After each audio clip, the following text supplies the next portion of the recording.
How to run Python in Visual AI Studio Code. In order to do this, you first need to head over and make sure that your Visual AI Studio Code is open on your computer. Once it's open, you need to also ensure that you have Python installed on your system. Now, into this on your VS Code, head over to the Extensions tab. You can do so by clicking onto this icon right here. Onto the Extensions tab, head over and proceed to search right here for Python. So search in here for that. You can proceed to click onto the enter option in order to see in here the extensions marketplace. You can see right here this Python option.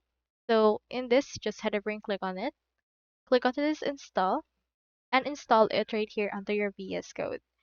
Just wait for this installation to actually finish. And once it's done, you can head over and then utilize it.